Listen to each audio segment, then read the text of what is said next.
Hey everyone, welcome back to Absolutely! My name is Benny, that is Hassan, and I forced him to watch half of the first episode of Gotham Knights on the CW so that we could take the bullet for all of you and tell you, is this good or is this bad? And today's episode is brought to you by Gamersupps. I got one of the shirts on today.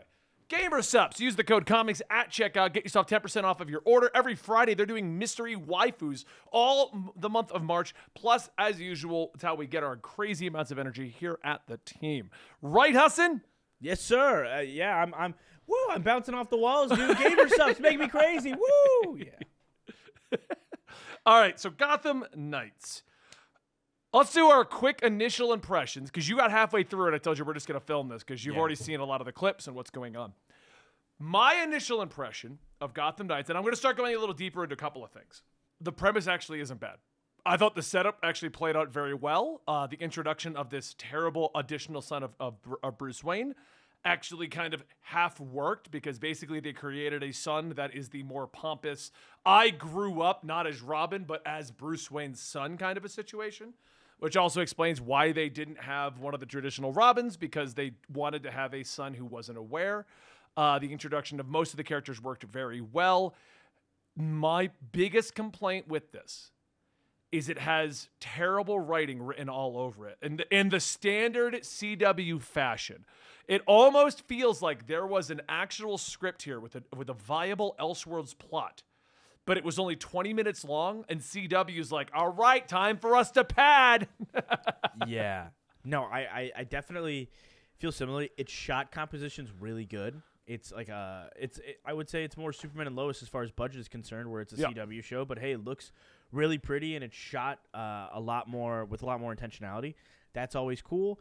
But yeah, then people start talking, and they start just saying lines of dialogue that no human being or even an AI could ever have written. It's terrifying. It's so forced, half of it. It is. But this is actually, I have a complaint about the representation in here. And I know I'm not normally the guy that takes the bullet of being like, representation's bad. But here's what my issue is, okay? And I'm going to throw it out there as the straight white guy arguing. I'm all for representation in these things. The way they handled the introduction of Harper and Cullen was the most forced and terrible writing I've ever seen. Have you gotten to their scene yet? No. Okay. I think maybe not, because I saw like what they looked like. I'm sure it's terrible. That makes sense. So what they did was, we introduced the son of Bruce Wayne. He gets a full backstory explanation. Everything, right? Like, you get, all about him. All of it works, his whole history. Stephanie is introduced as his friend. So she doesn't get any proper, introduction. No, Benny. She's hooking up with homie on the couch. She gets the proper introduction. So even watching it all the way to the ending, I don't really know what Stephanie is supposed to be other than his friend who apparently can hack into every bank in Gotham. It's just a side hustle she has. Do you not have friends that can hack into a bank in Gotham? No. In America? My friend, they brought down SVB recently. Bring it back to the news. I think Misha Collins did an incredible job. And as the episode goes on, they introduce him as being the godfather of the son. So that's the conflict of interest and all this kind of stuff. It's great. I like it. Duella Dent. So what they do is they arrest Duella Dent, Harper, and Cullen as the people that they think killed Bruce Wayne. These are the supposed killers of Bruce Wayne and the ones who revealed him as Batman. So what they do is they introduce their backstories in the interrogation room. So I'm like, okay, cool. This is how we're going to, up until this point, it's not terrible, but this is the forced introduction of characters, okay? So Duella sits down and it's almost like they go, so you're Joker's daughter.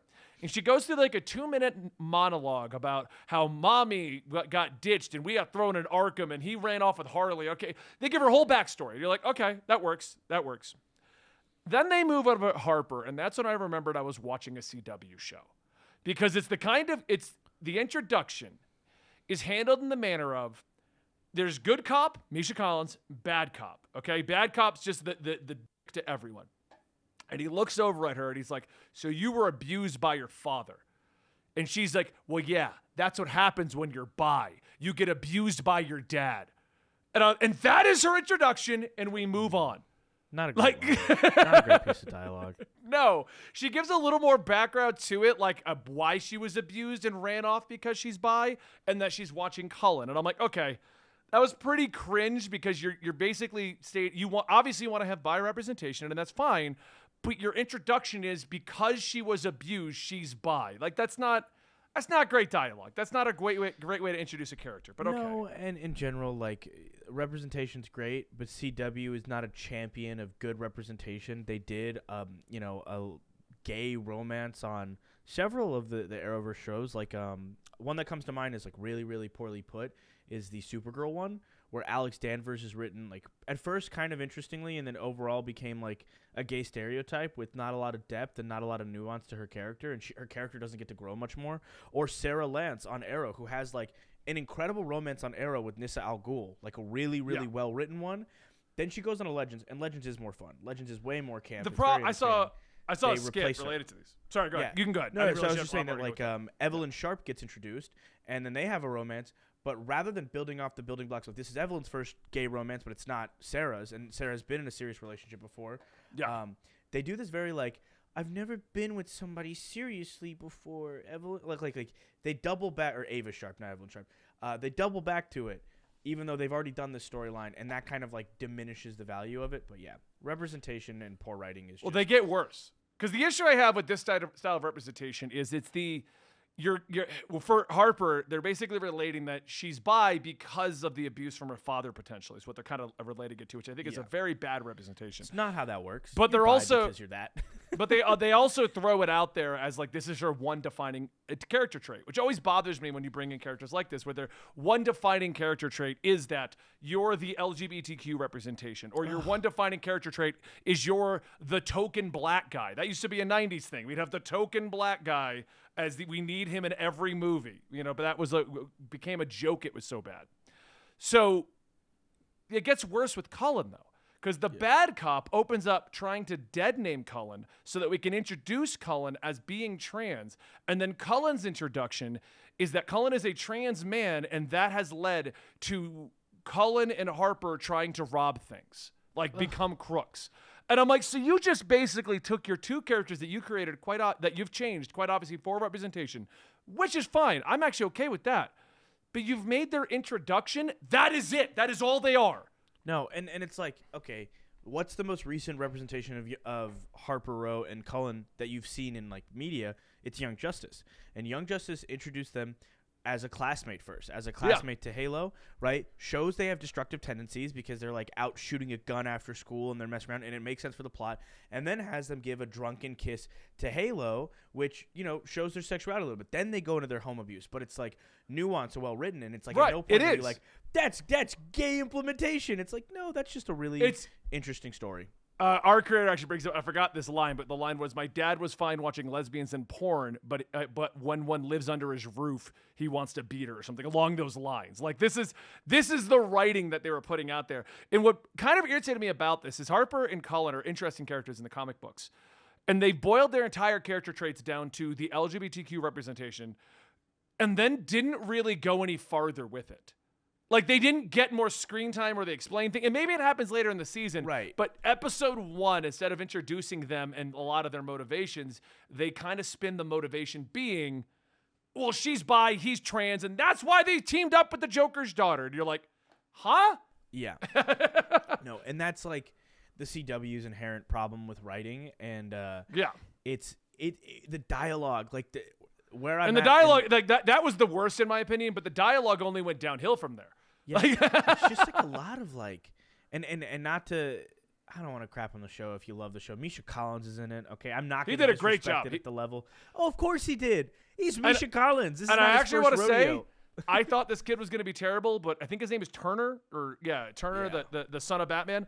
Yeah. His character, his background, all of it actually worked for me leading up to the end of I actually liked what they decided to do with him, because in the game, I'm not saying let's replace him with a Robin. We're trying to be nice. I know. But what I'm saying is, for a CW show that isn't featuring any known characters in the universe of Batman, his development wasn't terrible for that first episode. Stephanie just turned into the tacked on friend. I'm here too, Turner. Like when she was like sneaking around because he's wanted by the cops. Like, I'm like, Turner, you're not under.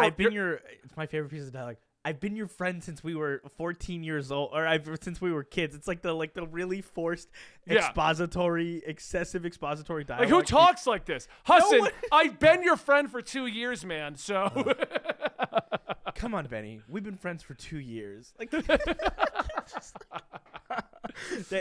do that a lot, and then it's like, really, you hooked up with this guy of all people? And it's like you hooking up with this girl in the back of your. Where's he? Oh wow, that's a real subtle way to say Bruce Wayne's son is a little bit of a bad boy. Also, it's just a lot of the dialogue. Batman have just his mask in his office. Yeah, that was a bit weird. When has Batman ever just been like, all right, I gotta put the mask on?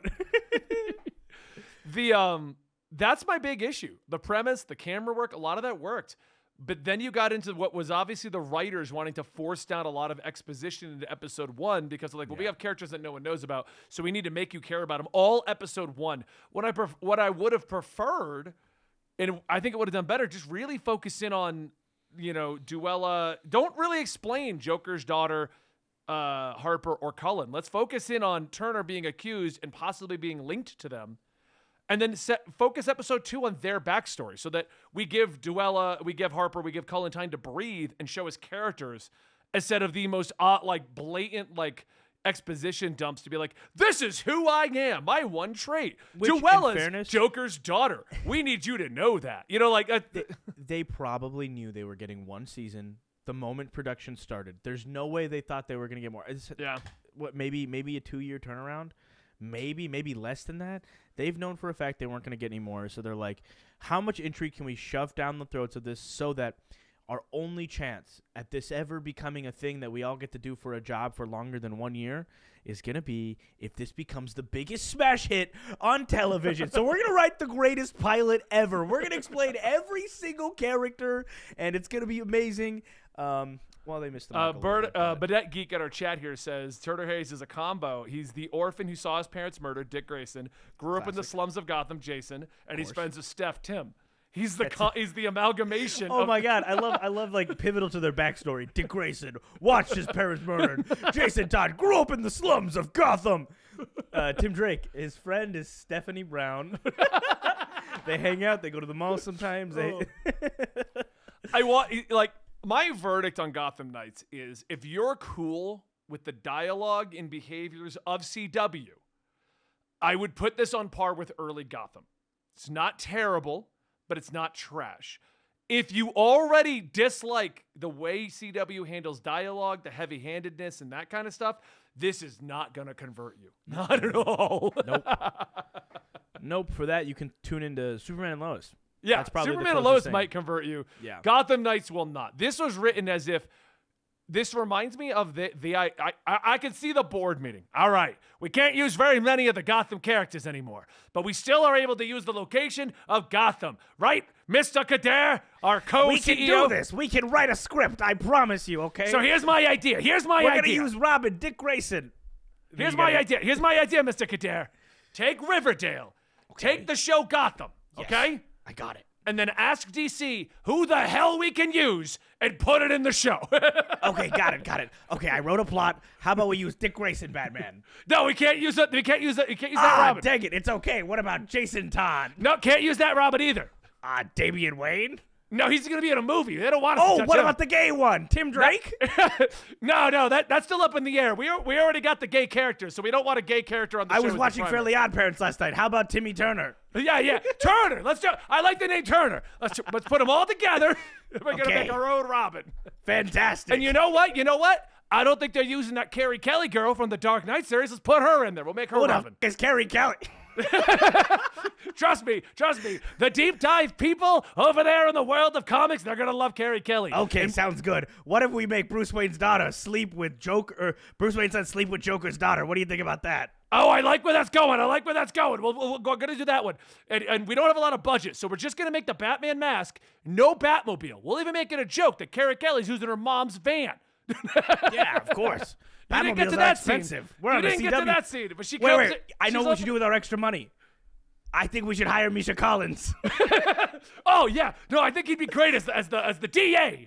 Harvey Bullock. We'll make him the DA of the world. That'd be great. Okay, that's a choice, I guess. Okay, we'll move on. Why not Commissioner Gordon? Is Ben McKenzie coming back? No, we don't want to link it too closely to anything else. We need it to separate. As a matter of fact, we're not even gonna call it Gotham. We'll be like Gotham. We'll do like a long A. Gotham Knights. Gotham Okay. Knights. Get We'll it to spell Mark the same, Guggenheim so everyone ASAP. else says Gotham.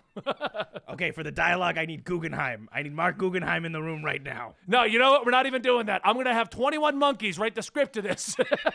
21 monkeys on ChatGPT wrote the script for Gotham. Oh man. Anyway, at the end of the day, guys, if you like CW shows, this actually isn't terrible. I actually was kind of engaged with what was going on.